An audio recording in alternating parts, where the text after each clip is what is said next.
Here's my theme for today. We and they saved the same way.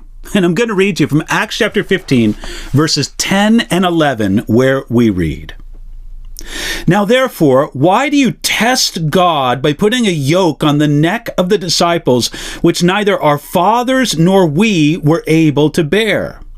But we believe that through the grace of the Lord Jesus Christ, we shall be saved in the same manner as they."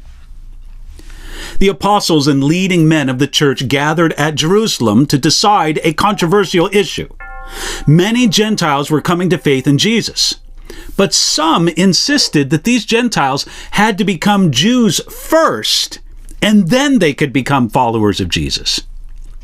Peter, Paul, and the other apostles argued strongly against this. Peter said that they would test God if they brought the Gentiles under the law of Moses. It would be like putting a yoke on the neck of the disciples that neither their Jewish ancestors nor the Jewish people of their own day were able to bear. This is demonstrated by a survey of Israel's history. At the birth of the nation at Mount Sinai, they broke the law by worshiping the golden calf. And at the very end of Old Testament history, they also broke the law by disregarding the Sabbath and marrying pagan women. That's in Nehemiah chapter 13. From beginning to end, the history of Israel shows that they could not bear the yoke of the law. Now, this controversy was with some from the sect of the Pharisees who had believed. That's earlier in verse 5 of Acts chapter 15. And they made a critical mistake. They looked at Israel's history under the law with the eyes of nostalgia, not the eyes of truth.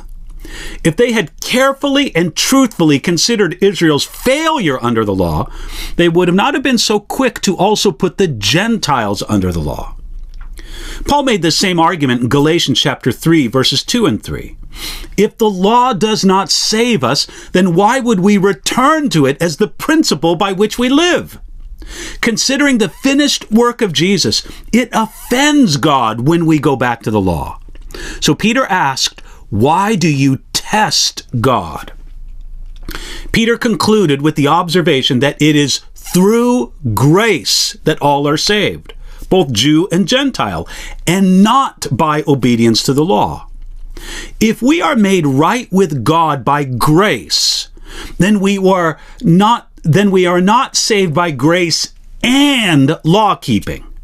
In this, Peter also insisted that there's only one way of salvation. Notice how he said, "We Jews shall be saved in the same manner as they Gentiles."